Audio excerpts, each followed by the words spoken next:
अस्सलाम वालेकुम viewers, organic trends में आप सबको खुश आमदीद। आज की वीडियो में मैं आपके लिए डबल नेक के बहुत ही खूबसूरत डिज़ाइंस लाई हूँ। बहुत ही खूबसूरत डिज़ाइंस मैंने आपके लिए कलेक्ट किए हैं। इनमें सब में देखें अलग से बाहर अलग से एक गला बना हुआ है और अंदर वाली साइड पे अलग से उस पर डिज़ाइनिंग की गई है बटन्स के साथ और फैब्रिक के साथ। कंट्रास्ट फैब्रिक लेके उस पर थ्रेड वर्क करके या फिर बीड्स वगैरह लगा के बटन्स लगा के चोंट्स डाल के अलग से डिज़ाइनिंग करके गले को एक अलग ही लुक दी है।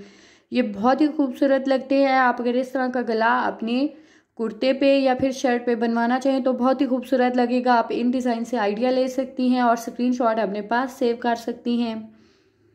ये देखिए छोटी छोटी लैस लगा के साइड पे और इस तरह से पाइपिंग निकाल के बहुत प्यारे प्यारे डिज़ाइंस बनाए गए हैं। वीडियो को स्किप मत कीजिएगा सारे डिज़ाइंस ताकि आपको नज़र आ सकें। अगर आप वीडियो को स्किप कर देंगे तो कुछ डिज़ाइंस आपको नज़र आएंगे और कुछ डिज़ाइंस आपको नज़र नहीं आएंगे।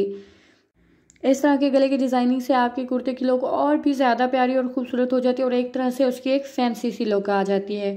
अगर वीडियो पसंद आए तो लाइक कर दीजिए और चैनल पर नए हैं तो प्लीज़ चैनल को सब्सक्राइब कर दीजिए और कमेंट्स में ज़रूर बताया करें कि आपको डिज़ाइंस कैसे लगे। अगर आपको हमारी वीडियो पसंद आती है या पसंद नहीं आती आप कमेंट्स में ज़रूर बताया कीजिए और अपनी राय ज़रूर दिया कीजिए। अल्लाह हाफ़िज़, खुश रहें, आबाद रहें।